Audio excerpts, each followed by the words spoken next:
Iremos meditar na doutrina da Igreja Apostólica, na doutrina de Deus o Pai, onde iremos meditar na semana em que estamos atravessando a Semana Santa, o qual, irmãos, domingo, o qual passamos, iniciou-se a Semana Santa, onde Jesus entra triunfante em Jerusalém e realiza grandes milagres,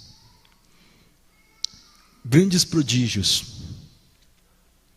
maravilhas, exaltando todo o poder do Pai, o bondoso Deus. Iremos, irmãos, meditar na mensagem onde nos é dada a Semana Santa. Nesta semana, conhecida como a Semana Santa, há muitos anos atrás, Jesus entrou em Jerusalém para celebrar a Páscoa. Passou os seus últimos momentos com os discípulos, instituiu a Santa Comunhão, foi crucificado e ressuscitou. Esta semana foi muito importante na história da humanidade, porque Jesus cumpriu sua gloriosa missão de Salvador. O domingo de Ramos foi o domingo em que Jesus entrou triunfante em Jerusalém. Uma multidão ouviu que Jesus estava vindo para Jerusalém e foi ter com ele, aclamando-o como o Messias, o Salvador prometido por Deus. As pessoas estenderam seus mantos pelo caminho, outros espalharam ramos de palmeiras que havia cortado nos campos para que Jesus pudesse passar. Os que iam adiante dele e os que seguiam gritavam: Hosana, bendito é o que vem em nome do Senhor, bendito é o reino vindouro de nosso pai Davi, Hosana nas alturas. Na quinta-feira, dia de celebrar a Páscoa judaica, segundo as instruções de Jesus, os discípulos se reuniram com ele diante da mesa. Antes da ceia, Jesus lavou os pés dos discípulos, ensinando-os a ser humildes e a servirem uns aos outros. Quando Jesus terminou de lavar os pés, Jesus lhes fez a seguinte pergunta: vocês entenderam o que eu fiz a vocês? Vocês me chamam de mestre e de Senhor. E com razão, pois eu o sou. Pois bem, se eu, sendo o Senhor e mestre de vocês, lavei os seus pés, vocês também devem lavar os pés de uns aos outros. Jesus, tomando o pão, deu graças: isto é o meu corpo, dado em favor de vós. Façam isto em memória de mim. Da mesma forma, tomou o cálice. Este cálice é a nova aliança no meu sangue, derramado em favor de vós. Ele ordenou que tomassem esses elementos em sua memória. Foi assim que surgiu a Santa Ceia, a Santa Comunhão ou a Eucaristia. Jesus também avisou que um dos 12 apóstolos iria o trair. Então Judas saiu para entregar Jesus às autoridades. No final, eles cantaram um hino e foram para o jardim do Getsêmani para orar. Jesus passou algum tempo em oração, se preparando para o que sucederia. Então Judas veio com os guardas para prender Jesus. Ele se aproximou de Jesus para saudá-los e Jesus lhes disse: Judas, com um beijo, estás traindo o Filho de Deus. De início, os discípulos tentaram lutar, mas depois fugiram, deixando Jesus sozinho. Jesus foi levado para a casa do sumo sacerdote para ser julgado. O julgamento de Jesus foi um processo injusto e ilegal. Jesus foi condenado à morte por causa da inveja de seus acusadores. Jesus foi julgado primeiro pela lei judaica e depois pela lei romana. Os mestres da lei estavam procurando um meio para matar Jesus, mas tinham medo do povo. Eles não queriam matá-lo porque tinha cometido um crime, mas estavam com inveja, se sentiam ameaçados com a presença de Jesus Cristo. Na noite em que Jesus foi preso, Jesus foi levado à casa de Anás, sogro de Cefas, sumo sacerdote. Depois foi enviado à casa de Cefas para ser julgado pelo Sinédrio. Durante esta noite, os chefes dos sacerdotes, os membros do Sinédrio, interrogavam Jesus e procuravam algum motivo para o condenar. E depois, o sumo sacerdote se levantou, foi diante deles e então perguntaram para Jesus: Você não vai responder nada às acusações que estes fazem sobre vós?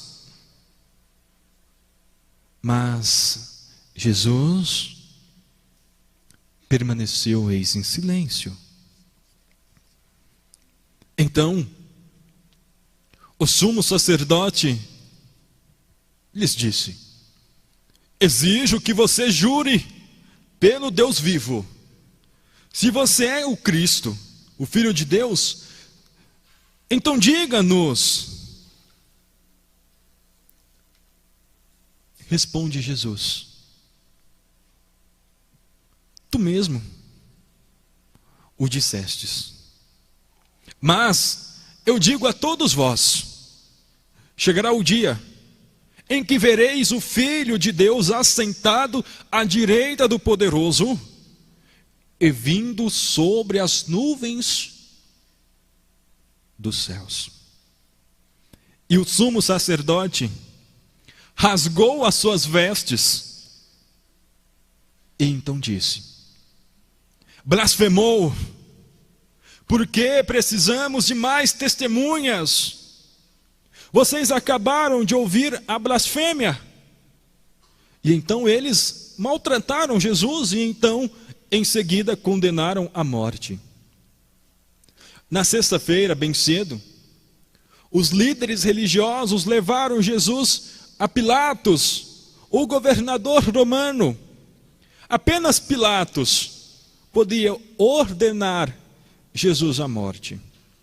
O Sinédrio não tinha esse direito. E começaram a acusá-los, dizendo: Encontramos este homem subvertendo as nossas nações. Ele proíbe o pagamento de imposto a César e se declara o próprio Cristo, um rei. Pilatos então interrogou Jesus, mas não encontrou motivos nenhum para condenar. Por isso, enviou Jesus para Herodes, rei da Galileia, porque Jesus era o galileu. Herodes estava curioso para conhecer Jesus, queria ver algum milagre. Ele então interrogou, mas novamente Jesus não respondeu. Então Herodes e os seus soldados ridicularizaram-no e zombaram dele, vestindo com um manto esplêndido, e mandaram de volta para Pilatos. Herodes e Pilatos, que eram inimigos daquele dia em diante, tornou-se amigos. Pilatos entendeu que Jesus era inocente e que os líderes religiosos estavam agindo por inveja. Ele tentou livrar Jesus, usando a tradição de soltar um preso na época da Páscoa, mas em vez de escolher Jesus, o povo escolheram um criminoso chamado Barrabás. Mais uma vez, Pilatos disse aos judeus: vejam, eu o estou trazendo a vocês, para que saibam que não acho nele motivo algum de acusação. Quando Jesus veio para fora, os chefes dos sacerdotes e os guardas gritavam: crucifica-o! Crucifica-o! Crucifica-o! Mas Pilatos respondeu: por quê? Que crime ele cometeu? Mas eles gritavam ainda mais: crucifica-o! Crucifica-o! Desejando então agradar a multidão, Pilatos soltou Barrabás e mandou açoitar Jesus e entregou para ser crucificado. Levem-no, vocês, e crucifiquem-nos. Quanto a mim, não encontro base alguma para acusá-lo. Os judeus então começaram a dizer que Pilatos não era amigo do imperador. Se deixares este homem livre, não és amigo de César. Quem se diz rei e se opõe a César? Diante das acusações, Pilatos negou sua responsabilidade pelo destino de Jesus e entregou então aos sacerdotes romanos. Tudo o que aconteceu no julgamento de Jesus foi injusto. O julgamento pelo sinédrio hebraico foi uma farsa. Para manter a aparência de justiça e encontrar uma desculpa para matar Jesus. Os soldados pegaram Jesus e prenderam em uma coluna do pátio. A fragilização se efetua com as tiras de couro, sobre as quais são fixadas em pequenos objetos para ferir. Golpeiam-nos com chibatadas. Jesus reage com um sobressalto de dor. Mas as suas forças, então, se esvazeiam. Depois a zombaria da coroação. Com longos espinhos, entrelaçaram uma espécie de coroa e colocaram sobre a cabeça de Jesus. Os espinhos penetravam no couro cabeludo, fazendo sangrar.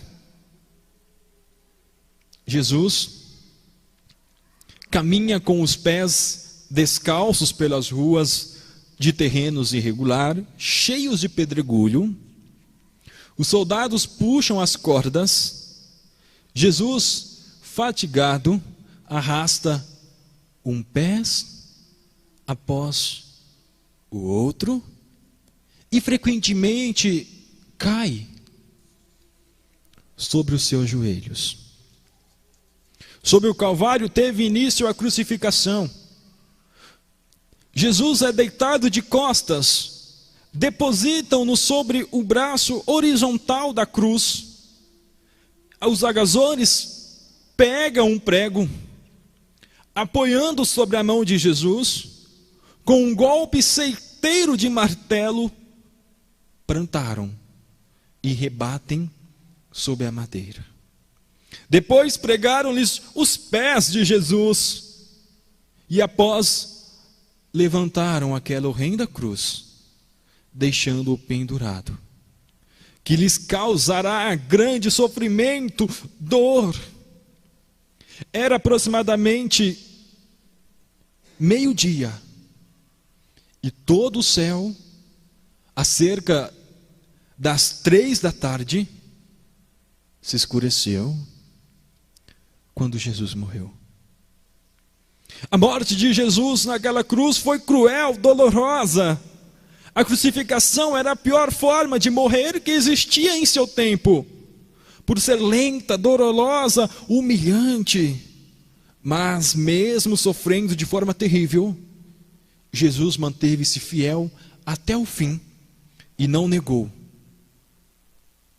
o Pai, o seu Deus.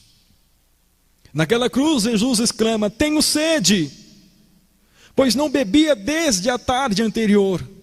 Um soldado, molhando a ponta de uma vara com uma esponja, dá-lhes bebida ácida, uso entre os militares. Tudo aquilo para tortura. Jesus, pendurado naquela cruz, diz: Pai, perdoa-lhes, porque eles não sabem o que fazem. Pouco depois o céu se escurece, o sol se esconde, a temperatura diminui. Era quase 3 da tarde, depois desta tortura que durou mais de 3 horas. As suas dores, a sede, as cãibras, o latejar dos nervos, e Jesus clama: meu Deus, por que me desamparastes? Em seguida, Jesus grita: está consumado. Pai, nas tuas mãos entrego-te o meu espírito. E Jesus morreu. Naquele momento, o véu do santuário rasgou-se em 2 partes. A terra tremeu, as rochas se partiram. Depois de confirmada a morte de Jesus, o corpo foi retirado da cruz e sepultado no túmulo de José a Arimateia. Na sua morte, Jesus mostrou o seu caráter. Ele não amaldiçoou as pessoas, os que tinham traído nem torturado, mas perdoou. O sábado era um dia obrigatório de descanso. Os judeus então os discípulos ficaram em sua casa em silêncio, em espera. Ninguém poderia ter sobrevivido à crucificação, uma perca de tanto sangue. Parecia não haver mais solução. Domingo, logo cedo, eis que sobreveio um grande terremoto, pois um anjo do Senhor desceu dos céus e, chegando ao sepulcro, rolou a pedra da entrada. Sua aparência era de grande resplendor, suas vestes eram brancas. Os guardas tremeram e ficaram cheios de medo e fugiram para contar aos sacerdotes. Algumas mulheres que vinham vindo contemplar as tradições do sepultamento do corpo, viram o anjo e o túmulo vazio e foram contar aos apóstolos. No caminho, encontraram Jesus, vivo, que falou a elas. Quando ouviram tudo, os apóstolos Pedro e João foram ao sepulcro e voltaram e viram que estava vazio. Na cair da tarde, estando os discípulos reunidos, as portas trancadas por medo dos judeus, Jesus entrou. A paz seja com vós. Mostrou as mãos, os pés, os lados feridos. Os discípulos se alegraram. A Páscoa é a celebração do sacrifício da gloriosa ressurreição de Jesus, trazendo a salvação para todos os que creram nele. Quem ouve a minha palavra e crê naquele que me enviou, tem a vida eterna. Não será condenado, mas já passou da morte para a vida. A doutrina de Jesus, ou seja, o seu evangelho, foi e será para sempre a mais perfeita em matéria de religião e de moral. Eu sou o caminho, a verdade e a vida. Ninguém vai ao Pai se não for por mim. Afinal, terminando o seu ministério, realizada a vontade do Pai, foi morto quando crucificado, cumpriu-se a promessa de Isaías. Verdadeiramente, Ele tomou sobre si as nossas enfermidades, as nossas dores levou sobre si, e nós o reputamos por aflito, ferido de Deus, oprimido. Mas Ele foi ferido pelas nossas transgressões, moídos pelas nossas iniquidades. O castigo que nos trouxe a paz estava sobre Ele. Pelas suas pisaduras fomos sarados. Todos nós andávamos desgarrados como ovelha, cada um se desviava pelo caminho, mas o Senhor fez cair sobre Ele a iniquidade de todos nós.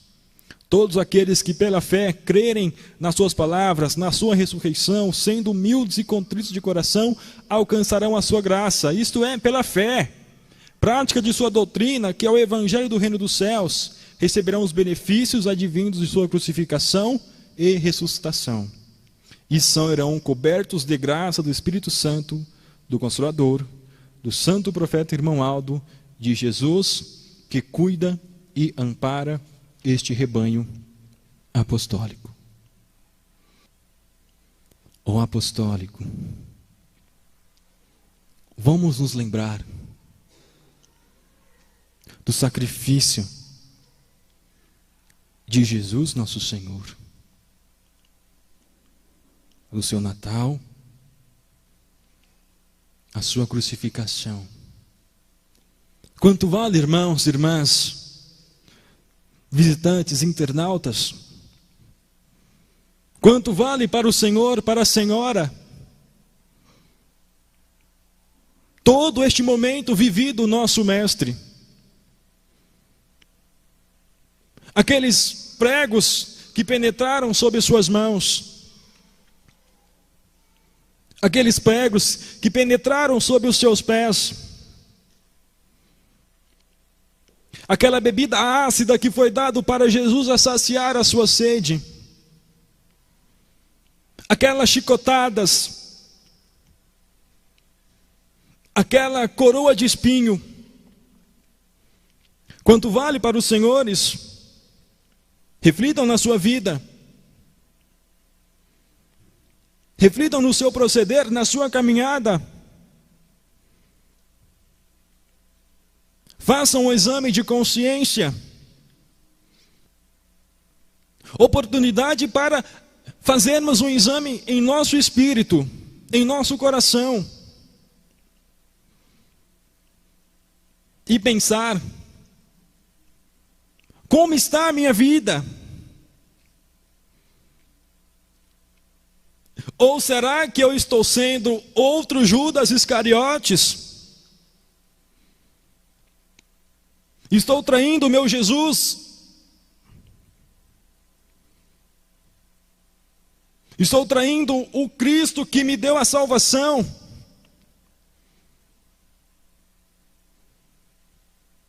Pois eu estou sendo orgulhoso, invejoso, mesquinho. Não estou sabendo perdoar, não estou sabendo ser humilde.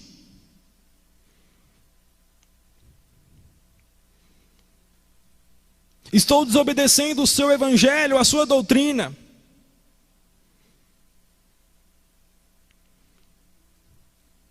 Estou sendo um corista mais ou menos. Estou sendo um jovem que só diz nada a ver. Estou sendo um membro mais ou menos. Jesus não sofreu por nós mais ou menos. Sofreu por nós verdadeiramente, inteiramente. Nos deu todo o seu sangue. Nos deu o seu corpo. Pensem, reflitam. O que fez durante esta semana? Quais foram as suas obras durante esta semana? Uma semana que é para nós pensar. Quando Jesus entrou em Jerusalém, a multidão gritando: Hosana, o filho de Davi, o Cristo prometido. Glória. Onde Jesus realizou grandes milagres, grandes prodígios. Quantos milagres Jesus realizou naquela semana?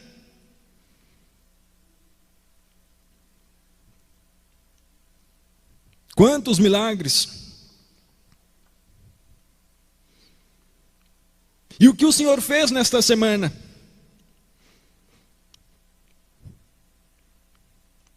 Poderia ter a semana para receber um milagre na sua vida.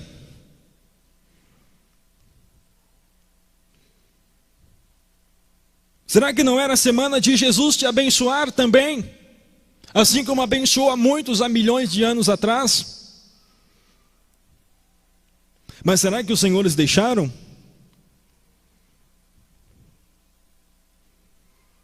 Será que os senhores deixaram? Ou será que o teu coração está carregado? Ou será que o teu coração já está ocupado com outro Senhor, que Jesus não pode entrar aí, meu irmão? Minha irmã.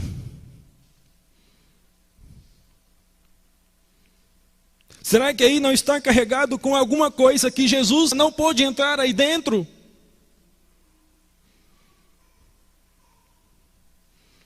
Será que não está carregado alguma coisa aí que está crucificando Jesus novamente? As irmãs, será que dentro do seu coração não tem alguma coisa aí que está crucificando Jesus? E vai tirar quando? Quando irá tirar tudo isso? Irá passar quantas Páscoas? Irás tomar quantas comunhões? Sem tirar a pedra do seu coração? Entristecendo Jesus? Pois quando o nosso coração está carregado com pecado, nós estamos nos assemelhando com aqueles algazores que zombaram de Jesus. Que nenhum de vós, que nenhum de nós venha a ser outro Judas Iscariotes. Que nenhum de nós. Mas que nós sejamos imitadores de Cristo. Jesus, irmãos, antes de celebrar a Santa Comunhão, o que fez com seus discípulos? Irmãos, Jesus pegou uma bacia, um pano, ajoelhou nos pés de um por um.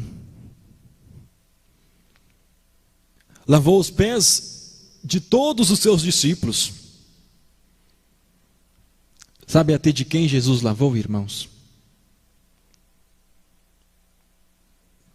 De um homem chamado Judas Iscariotes. Jesus ajoelhou aos pés deste homem e também limpou os pés de Judas, irmãos. E nós? Quando foi que nós ajoelhamos aos pés de quem nos traiu?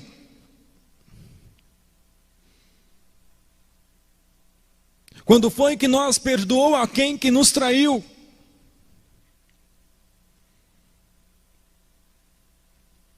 Porque Jesus nos mostrou que para tomar a Santa Comunhão tem que libertar o seu coração.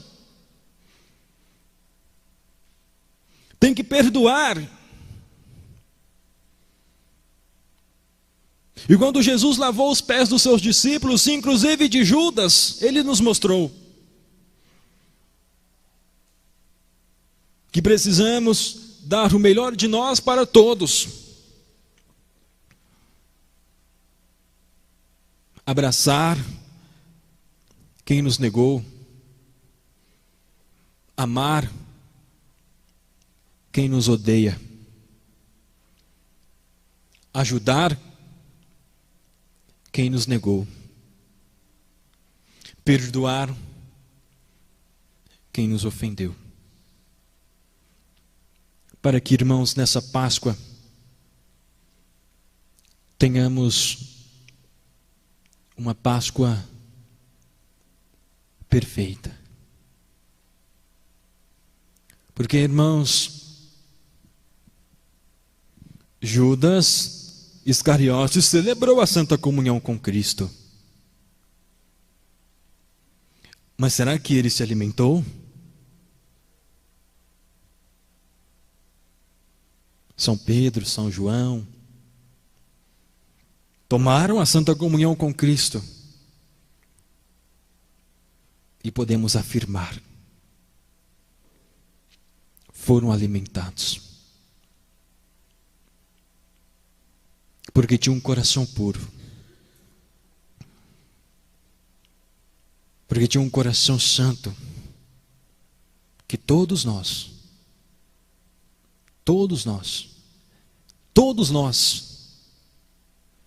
temos esta qualidade.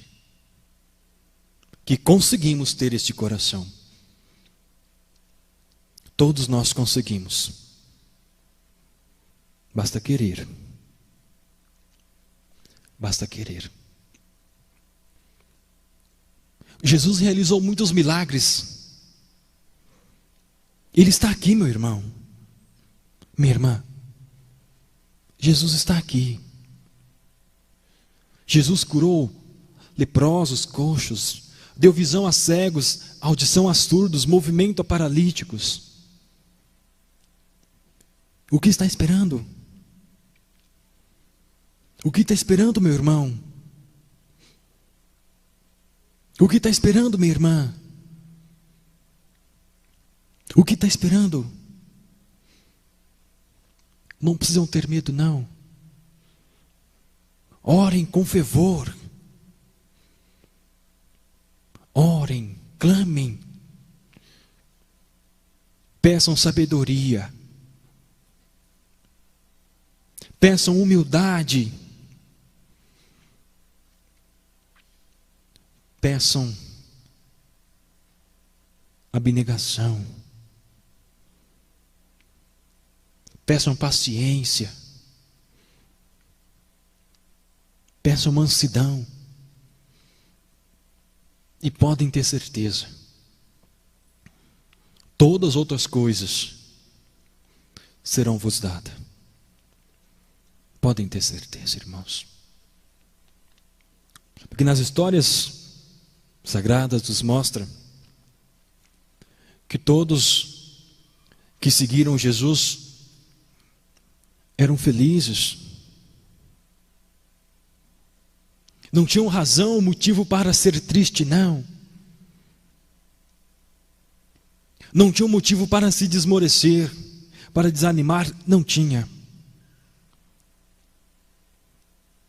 E nós, irmãos, somos a igreja restaurada de Cristo. Também não temos motivo nenhum para desanimar, para retroceder, mas temos motivos de sobra para combater o bom combate, guardar a nossa fé. Temos dois santos poderosos que estão aqui, meu irmão, minha irmã. A Santa Vó Rosa, o Santo Irmão Aldo está aqui. E quero ouvir a sua oração. Converse com ele. Converse com o irmão Aldo. Pois possa ser que o Senhor está aqui na igreja quarta, sábado e domingo, mas será que está conversando com o irmão Aldo? Quando foi a última vez que conversou com o irmão Aldo, hein? A oportunidade está dada. Agora, neste momento, neste segundo, a oração de um justo tem todo o poder, irmãos, e é ouvida nos céus. Queridos irmãos, iremos conversar com Deus. Vamos orar, irmãos, para finalizar a nossa santa reunião desta noite. Oremos. Bondoso e glorioso Deus, onipotente Pai, aqui estamos, Senhor, dentro de Tua casa, do Teu tabernáculo, do Teu santuário. Nesses instantes finais de nossa reunião, o qual louvamos, adoramos o Teu Espírito Santo, por ser a nossa base, o nosso alicerce. Meditamos no sacrifício do Teu Filho amado Jesus, sacrifício que nos deu a vida, nos deu a salvação, o qual veio para nos dar a paz e a liberdade. E nos tempos presentes, graças por termos a Santa Vó Rosa, o Santo Irmão Aldo, o qual nos faz valorizar, honrar e respeitar o sacrifício do nosso amado Mestre Jesus. Bondoso e santo profeta Irmão Aldo, Santa Vó Rosa amada, nesse momento em que teus filhos aqui se encontram, fazendo suas orações, suplica as suas bênçãos a ele, profeta amado. Abençoe a todos, livrando de dores, de sofrimentos, de males, de angústias, concedendo paz, amor, felicidade, dando vida, coragem, muito ânimo e muito fervor para sempre lutarmos e te ajudarmos nesta obra tão santa de salvação. Santíssimo profeta Santo Irmão Aldo, rogo as suas bênçãos para os pequeninos, para os jovens, para os adolescentes, para os senhores e senhoras de toda a idade. Abençoe eles, Irmão Aldo, para que tenham uma vida sempre próspera, justa e honrada, e sermos sempre vencedores e um dia herdarmos o reino dos céus. Prezados irmãos, irmãs, visitantes, internautas, recebam as bênçãos do Pai, do Filho e do Espírito Santo, da Mãe Maria Santíssima, da Santa Vó Rosa Consolador e do Santo Profeta Irmão Aldo. Não só para hoje, mas para todo sempre, honra, glória e louvor. Amém. A paz do Senhor a todos. Até uma próxima oportunidade.